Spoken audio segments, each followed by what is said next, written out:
Good to be back. I think I've been missing in action for a while.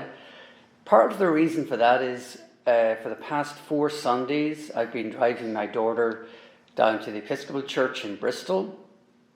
And she's 15, she's in HYE, Highlands Youth Ensemble. But she got herself a little paying singing job as a section leader in the choir at the Episcopal Church in Bristol. And I just so happened to be her driver for the past 4 Sundays. So Dad drives, Dad waits for an hour and 15 minutes while they practice, and then Dad goes into the service at 10:30 and waits until it's over. So there you go, doing my good deed for the day for the past 4 Sundays. Okay, so A Course in Miracles is not a text that was on my reading list or radar for many years. I'm not really sure why. It was put together way back in the early 70s, and I'm certainly of that vintage, but it didn't appeal to me and it didn't call to me. However, it came on my radar and over the past few years, particularly when I started to read Marianne Williamson. And if any of you are familiar with her best-selling books, you'll know that she's very deeply touched by or influenced by A Course in Miracles. So really, she was the catalyst for my getting into A Course in Miracles. That said, I'm not an authority on this text. I don't know if anyone is. I've only been studying it and reading it 2.5 years. However, I've gotten fairly deeply into it, and I wanted to share my understanding of what I've taken from it. But I'm going to begin by just giving you basically what I pulled off the official website for A Course in Miracles. It's an overview. And then I will go into how I personally have engaged with the text. Then I'll introduce one of the players, one of the commentators on this text. And then I will conclude my talk. So I do have a roadmap, so don't panic. I hopefully will not go off in any strange tangents. So when you go on to their official website of A Course in Miracles, it basically says on the landing page, A Course in Miracles, ACIM, is a unique spiritual self-study program designed to awaken us to the truth of our oneness with God and love. And here's a brief overview. So the Course in Miracles sometimes is simply called the Course. It's a complete self-study spiritual thought system. As a 3-volume curriculum consisting of the main text, a workbook for students, and a manual for teachers. It teaches that the way to universal love and peace, or remembering God, is by undoing guilt through forgiving others. The Course, therefore, focuses on the healing of relationships and making them holy. Now, A Course in Miracles also emphasizes that it is but one version of the universal curriculum, of which there are many thousands. Consequently, even though the language of the Course is that of traditional Christianity, it expresses a non-sectarian, non-denominational spirituality. It therefore is a universal spiritual teaching, not a religion. Now the text, the main part of the work, presents the theory of the Course and has built into its study the development of the experience of forgiveness that is the Course's goal for the student. In this regard, A Course in Miracles states that its goal for you is happiness and peace. The text also explains the basis for fear and guilt and how they can be overcome through miracles, which are defined as maximal expressions of love. The miracle is defined as the shift in perception from fear to love. Now, the workbook for students, this is my favorite part of the whole volume. consists of 365 lessons, an exercise for each day of the year. The one-year training program begins the process of changing the student's mind and perception, though it is not intended to bring one's learning to completion. As stated in the preface to the course, at the end, the reader is left in the hands of his or her own internal teacher, who will direct all subsequent learning as he sees fit. Now, the manual for teachers at the very end of the volume is written in question and answer form and provides answers to some of the more likely questions a student might ask. It also includes clarification of a number of terms the course uses, explaining them with the theoretical framework of the text and for their practical application through the workbook. Okay, A Course in Miracles was scribed by Dr. Helen Schuckman through a process of what she calls inner dictation that she identified as coming from the persona of Jesus. Who was Dr. Helen Schuckman? A clinical and research psychologist and tenured associate professor of medical psychology at Columbia University, New York, from 1958 until her retirement in 1976. She was assisted by Dr. William Thetford, her department head, who was also a tenured professor of medical psychology at the medical center where they both worked. His role over the 7-year period of constructing this textbook was editing and formatting it.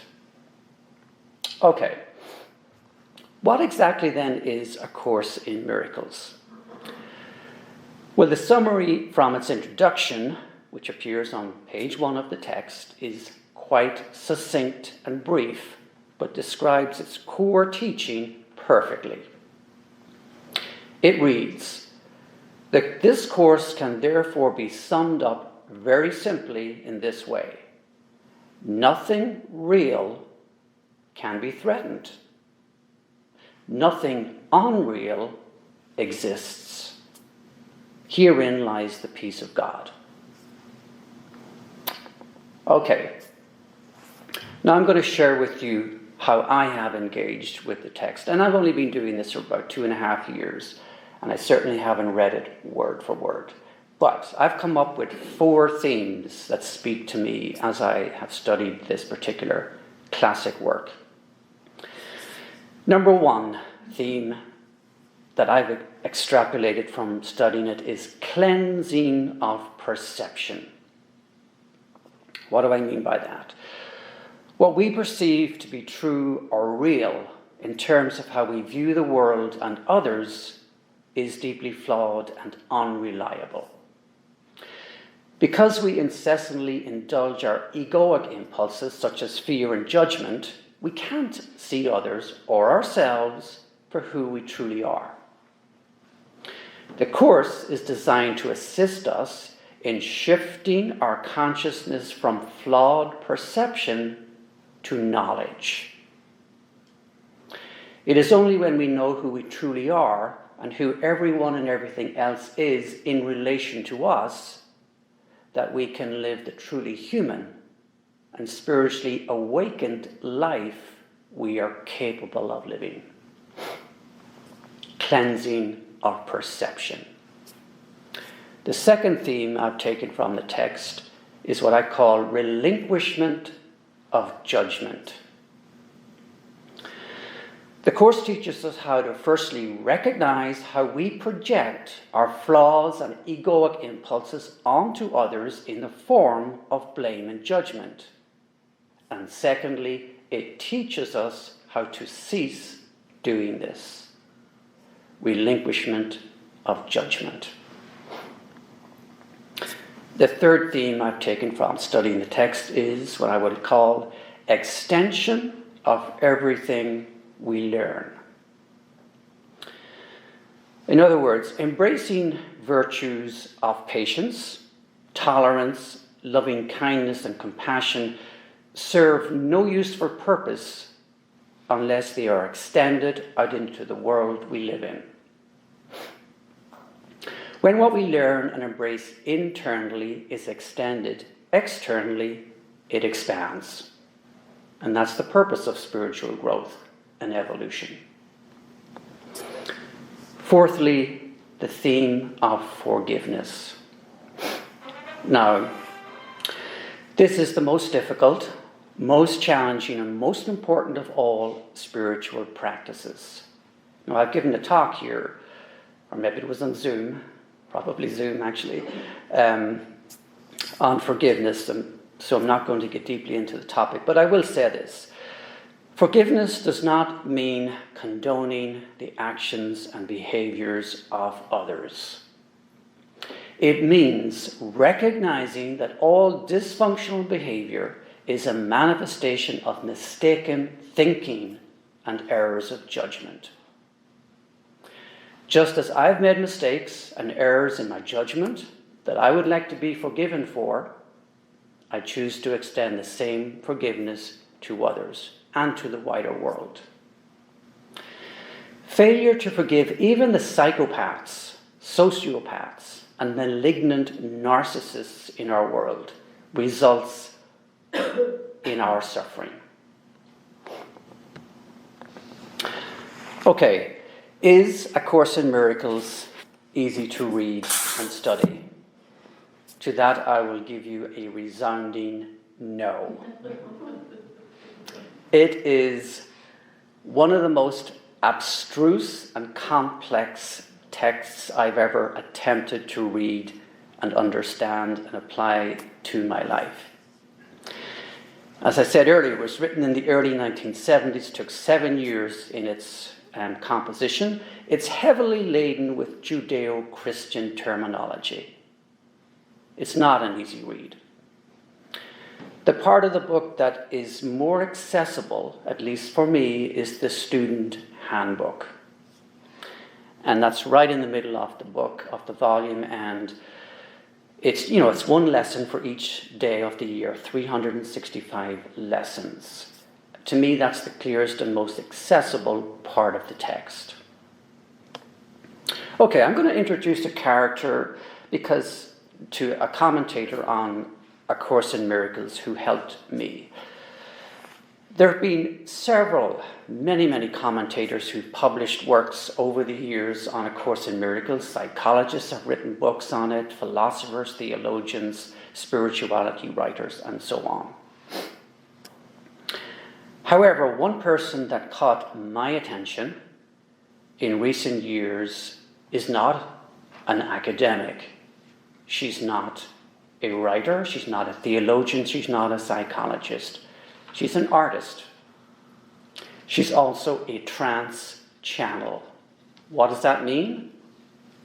She has the ability to go into a state of trance, allowing a message, a teaching to come through her. She becomes what you would call a human mouthpiece for a more highly elevated teaching to come through. She's not the only one. Some are more authentic perhaps than others, but I've listened to her and watched her videos for a couple of years, and I've read a number of her books. And what's coming through her in terms of explaining this text resonates with me. Now, just a little bit about this person, Tina Louise Spalding. She's British, but she emigrated to Canada some years ago, and I think got married here, raised her family here, and now lives on a small island off the west coast of Canada. She's basically an artist. In 2002, she was at a particularly low point in her life. Her marriage had crashed, and she was divorced. And her children were not living with her, they were living full-time with their dad. So one particular evening, she and her sister were driving to whatever part of the country they were going to spend a weekend with her kids. And she's in a particularly serious funk and state of mental and emotional burnout.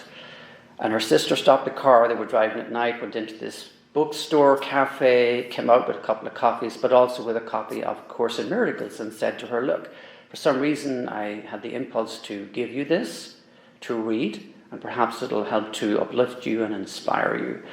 So she just nonchalantly took the book, and over the next few weeks and months read and studied A Course in Miracles. But like me, and most people, could make nothing from it, could not understand a single word of it. But she persisted.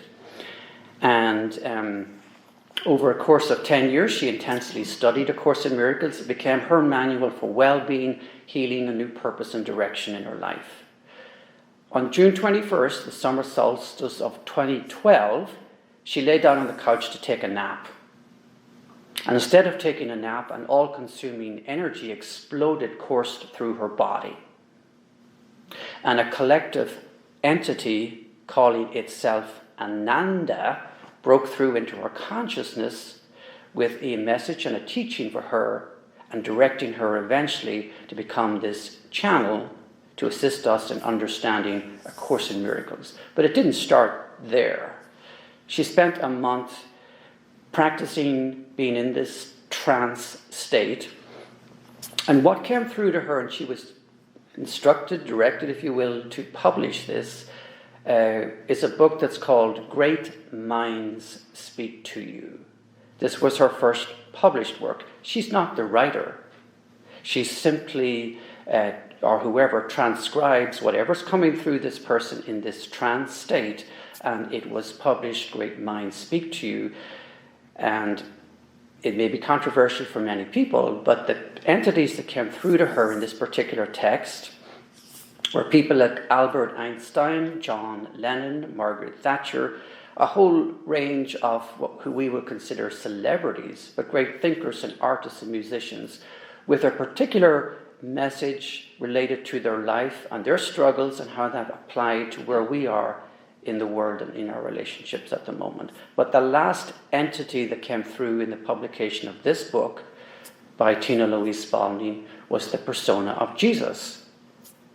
And he gave his teaching and message at the end of the book, and then at a later point instructed her to write his autobiography.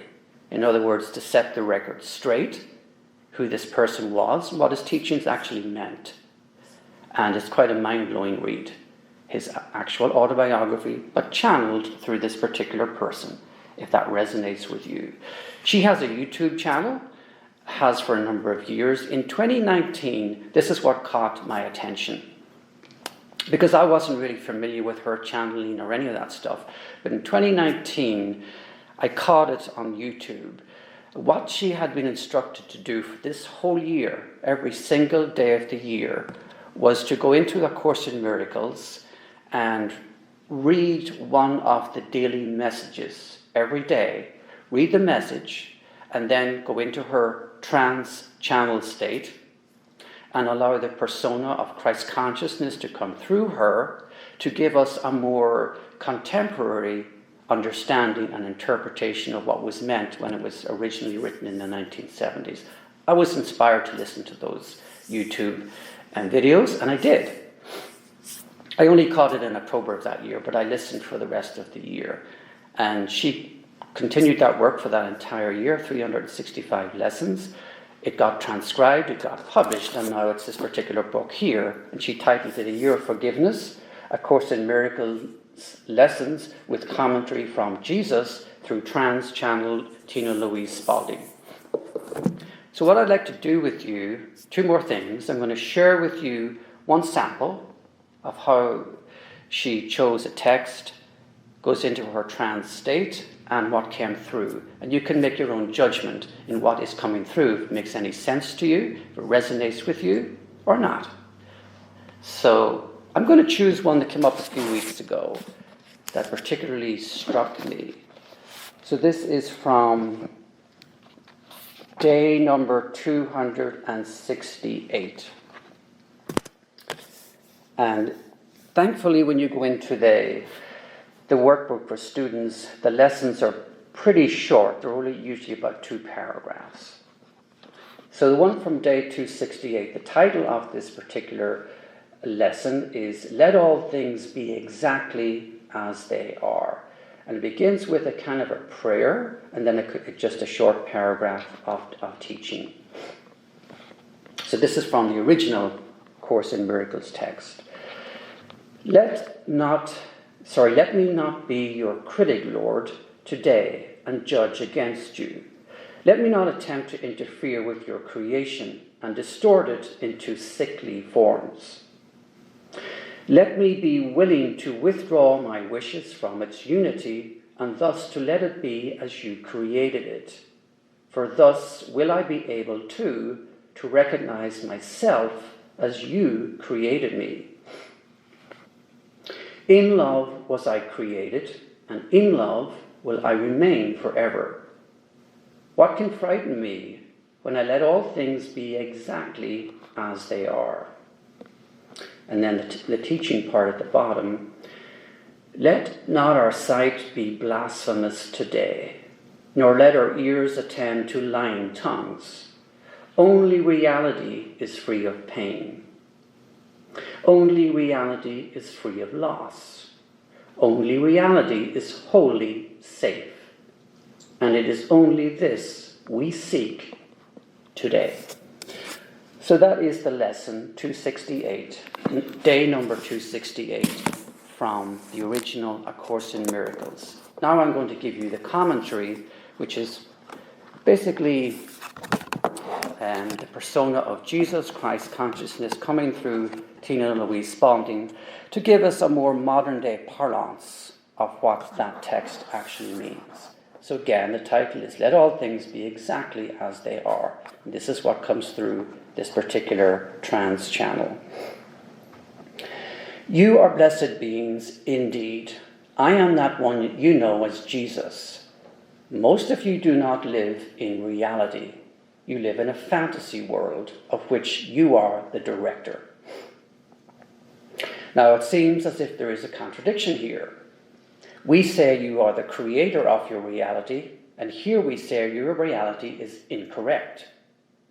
What we want to clarify in this lesson is that when you are not aligned with love, and you have not had untrue beliefs and ideas clarified from your mind, you are living in a distorted version of reality. You live a lot in your future world. It is an imaginary world. Your future world is a fantasy world. You do not realize this when you imagine, as you're driving your car perhaps, what's going to happen when you get home.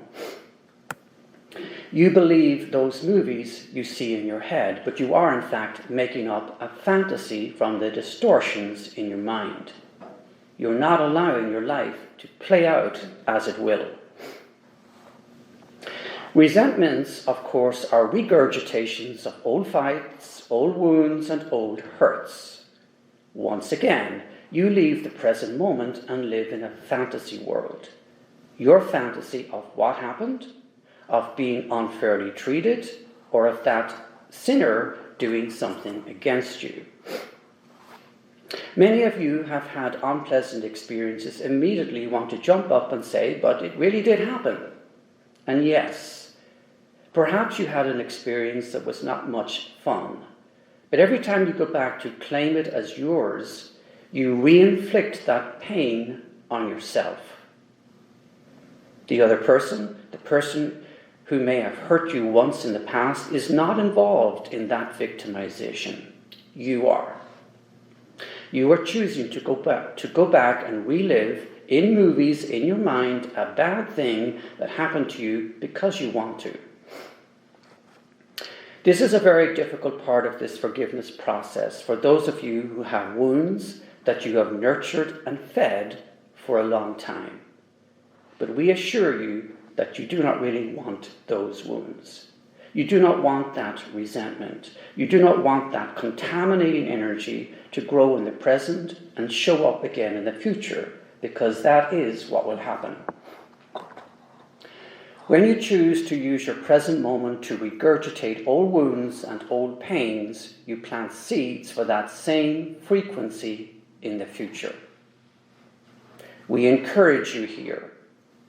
Even those of you who have had what you consider unforgivable sins committed against you in your past, we ask you to give them up. We ask you to stop thinking about them and playing with them and feeding them with your powerful energy, for that is what you are doing. Every time you recall that terrible story to your friends, that awful thing that happened to you, you are infusing it with your power, your most God-given creative power, the power to create worlds. We want you to create a beautiful world for yourself, a happy dream here while you live in separation. And it is possible if you train your mind. Do your lesson today. Forgive the past. Stop ruminating on anything other than what is happening right now. And appreciate the opportunities that every day gives you to share your magnificence with your brothers and sisters.